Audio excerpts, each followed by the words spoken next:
नमस्कार दोस्तों, मैं हूं जयवीर और आप देख रहे हैं शेफ का यूट्यूब चैनल।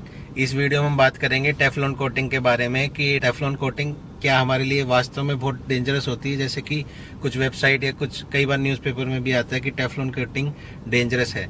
तो इस वीडियो में हम विस्तार से जानने की कोशिश करेंगे कि आखिर सही में टेफ्लॉन कोटिंग डेंजरस है और इसके अगर डेंजरस है तो इसके क्या डेंजर है। तो पूरी जानकारी के लिए आप इस वीडियो को आखिर तक देखिएगा। तो सबसे पहले हम बात करते हैं कि टेफ्लॉन कोटिंग इतनी आम तौर पे इतनी धड़ल्ले से क्यों इस्तेमाल होती है, इतनी कॉमनली क्यों यूज होती है। तो जो टेफ्लॉन मटेरियल है उसकी खास बात होती है कि वो वाटर रिपेलिंग है। वाटर रिपेलिंग होने की वजह से उस पर कोई भी फूड आइटम इतनी इजीली स्टिक नहीं हो पाता है, यानी कि चिपक नहीं पाता है। इसी वजह से जो जितनी भी नॉन स्टिक कोटिंग होती हैं उसमें आमतौर पर टेफ्लॉन का ही इस्तेमाल किया जाता है। हालांकि टेफ्लॉन के अलावा कुछ और भी मटेरियल यूज होते हैं, लेकिन इस वीडियो में हम सिर्फ टेफ्लॉन की ही बात करेंगे। जो टेफ्लॉन होता है वो एक केमिकल होता है जिसको पीटीएफई भी बोला जाता है। और जो पीटीएफई के इंटरमोलिकुलर जो बॉन्ड्स हैं, यानी जो पीटीएफई के इंटरमोलिकुलर बॉन्ड हैं वो बहुत ज़्यादा स्ट्रॉन्ग होते हैं और किसी और मटेरियल के साथ या किसी और मॉलिक्यूल के साथ पीटीएफ के मॉलिक्यूल इतनी इजीली बाइंड नहीं करते हैं। इसी वजह से जो पीटीएफई के मॉलिक्यूल आपस में तो गुथे रहते हैं, लेकिन किसी और फूड सब्सटेंस के साथ या किसी और इंग्रेडिएंट के साथ या किसी और, अगर हम केमिस्ट्री की भाषा में बात करें तो किसी और मॉलिक्यूल के साथ उनकी बाइंडिंग नहीं हो पाती है। इसी वजह से वाटर को तो रेपल करता है लेकिन बाकी मॉलिक्यूल्स को भी अपने साथ बाइंड नहीं करता है। इसी वजह से जो इसकी नॉन स्टिक प्रॉपर्टी है वो बहुत वास्ट मेजॉरिटी ऑफ इंग्रेडिएंट के लिए रहती है।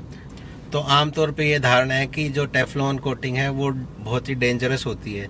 तो हम थोड़ा सा जानने की कोशिश करेंगे कि ये धारणा आई कहाँ से और क्या सही में टेफ्लॉन कोटिंग डेंजरस होती है। तो सबसे पहले हम बात करेंगे कि आखिर टेफ्लॉन कोटिंग किसी भी कुकवेयर पे चढ़ाई कैसे जाती है, यानी इसकी मैन्युफैक्चरिंग प्रोसेस क्या है। तो टेफ्लॉन कोटिंग आमतौर पर पैन्स में यूज़ होती है और आमतौर पर एल्युमिनियम के बर्तनों पर यूज़ होती है। तो ये चढ़ाई कैसे जाती है, क्योंकि टेफ्लॉन किसी भी केमिकल के साथ इतनी इजीली बाइंड नहीं होता है, तो ये जाहिर है एल्युमिनियम के साथ भी इतनी इजीली बाइंड नहीं होता है। तो एक खास तरह का ग्लू यूज़ किया जाता है, यानी एक खास तरह का बाइंडिंग एजेंट यूज़ किया जाता है जो कि पीटीएफई यानी टेफ्लॉन के साथ भी बाइंड करता है और एल्युमिनियम या मेरे मेटल के साथ भी बाइंड करता है। तो उसका प्रोसेस ये रहता है कि जो मेरी सरफेस है, जैसे अगर मेरा एल्युमिनियम का पेन है उसकी सरफेस से सैंड ब्लास्टिंग से उसको खुरदरा किया जाता है। उसके बाद ये खास तरह का ग्लू जो कि पीटीएफई के लिए इस्तेमाल होता है उस सरफेस पे चढ़ाया जाता है और उसके बाद पीटीएफई की पाउडर फॉर्म में एक स्प्रे किया जाता है कोटिंग के लिए। उसके बाद जो मैं अपने पैन को 400 या उससे थोड़े हाई टेम्परेचर पे बेक करता हूँ और उस प्रोसेस में पीटीएफई की एक यूनिफॉर्म लेयर उस पैन पे या उस बर्तन के ऊपर आ जाती है। तो ये इसकी मैन्युफैक्चरिंग प्रोसेस है। अब क्योंकि जो इसकी मैन्युफैक्चरिंग प्रोसेस है उसमें थोड़े से हार्मफुल केमिकल भी पीटीएफई के यानी टेफ्लॉन के डिकम्पोजिशन यानी जलने की वजह से निकलते हैं। इन केमिकल्स को PFOA बोलते हैं, जो कि ह्यूमंस के लिए थोड़े से डेंजरस हैं, वहीं बर्ड्स के लिए और कुछ एनिमल्स के लिए बहुत ज़्यादा डेंजरस यानी कि फैटल भी हैं। जो टेफ्लॉन कोटिंग की जो मैन्युफैक्चरिंग प्रोसेस है वो एक एनवायरमेंटल हजार्ड है और वो डेंजरस है। तो इसी वजह से ये धारणा आई कि टेफ्लॉन कोटिंग है वो आमतौर पर डेंजरस है। तो क्योंकि इसकी मैन्युफैक्चरिंग प्रोसेस इतनी डेंजरस है तो लोगों ने मान लिया कि इसके जो इसके फिनिश्ड गुड है उनको यूज़ करना भी डेंजरस है। तो हम उसके बारे में भी थोड़ी सी बात करेंगे कि क्या वो वाकई में डेंजरस है। तो जो बर्तन तैयार हो जाते हैं क्या उनमें भी PFO निकल सकता है? तो उसका जवाब है हाँ, उनमें भी PFO निकल सकता है। वो PFO कब निकलता है? जब वो उस बर्तन को या उस पैन को मैं 250 डिग्री या 300 डिग्री तक हीट करता हूँ, तभी उस तरह का PFOA निकल सकता है। तो आपको हमेशा ध्यान रखना है अगर आप उनको आंच पे रख रहे हैं तो आपको ध्यान देना है कि उसमें आप थोड़ा सा फूड आइटम, ऑयल या कोई फूड या कोई वेजिटेबल पहले डाल के फिर उसको आंच पे रखें। ऐसा करने से उसका टेम्परेचर कभी भी, जैसे आमतौर पे ऑयल का बॉइलिंग टेम्परेचर 200 डिग्री सेल्सियस से कम होता है, वहीं अगर आप उसमें पानी डाल देंगे तो उसका बॉइलिंग टेम्परेचर 100 डिग्री के आसपास रहता है। तो अगर आप फूड आइटम डाल के उसको आंच पे रखेंगे तो उसका टेम्परेचर 200 डिग्री से ऊपर कभी भी नहीं जा पाएगा। तो आपको ये ध्यान रखना है कि जितने भी मेरे टेफ्लॉन के बर्तन हैं, अगर मैं आपको उसको फ्लेम पे रख रहा हूँ तो उसमें सीधे सीधे मेरे को तुरंत ही अपने फूड आइटम डाल देने हैं।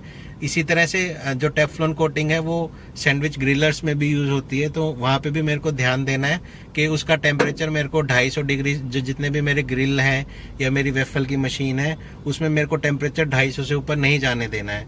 आमतौर पे क्योंकि ग्रिलिंग 200 डिग्री पे बहुत अच्छी ग्रिलिंग होती है, तो हम तो आपको यही सजेस्ट करेंगे, अगर आप टेफ्लॉन कोटेड कोई इलेक्ट्रिक अप्लायंस यूज़ कर रहे हैं, सैंडविच ग्रिलर या वेफल मेकर, तो आप उसका टेम्परेचर 200 डिग्री पे ही सेट करके रखें ताकि PFOA निकलने की कोई गुंजाइश ना हो।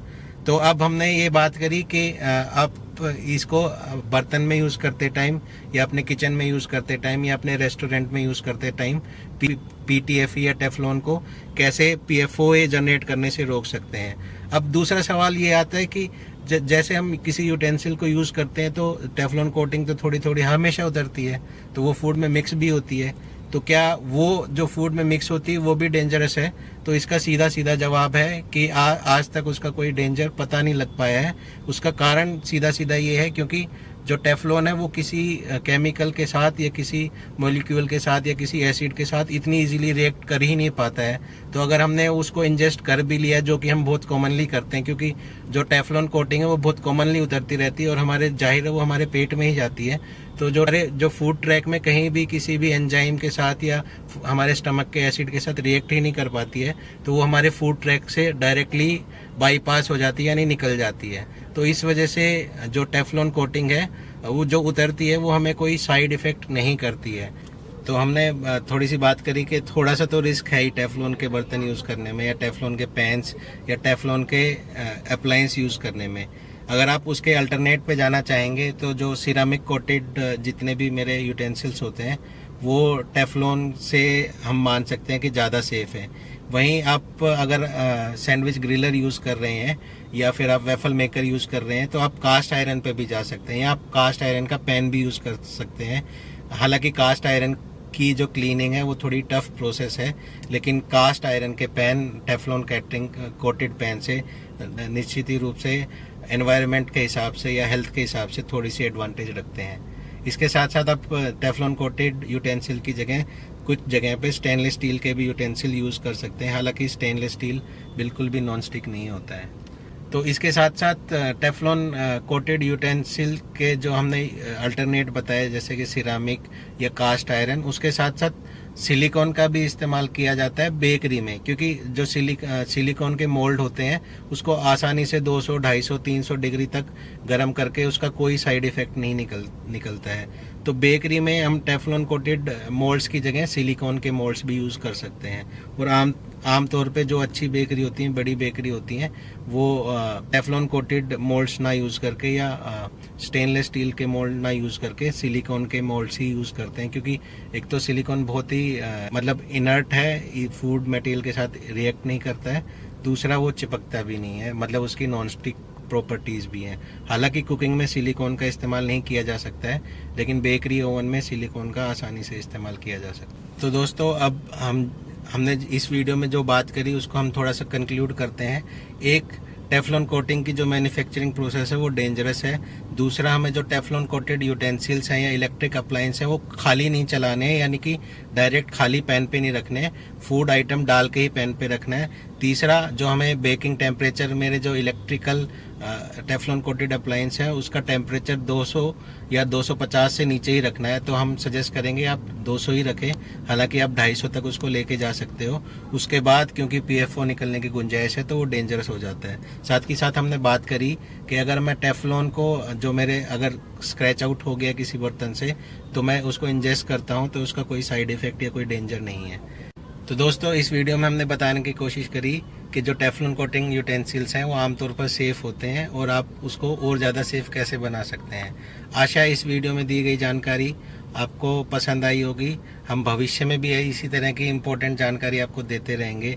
तो अगर आप फूड बिजनेस से जुड़े हैं या शेफ़ हैं या भविष्य में रेस्टोरेंट बिजनेस में इंटरेस्टेड हैं तो हमारे इस YouTube चैनल को आप ज़रूर सब्सक्राइब करिएगा, आपको ये ज़रूर काम आएगा। हमारा ये वीडियो कैसा लगा आप कमेंट करके हमें ज़रूर बताइएगा।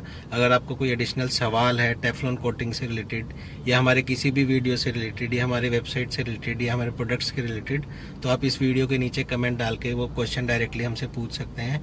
हम हर एक सवाल का जवाब देने की कोशिश करेंगे। तो दोस्तों हमारा ये वीडियो देखने के लिए बहुत बहुत धन्यवाद। Thank you.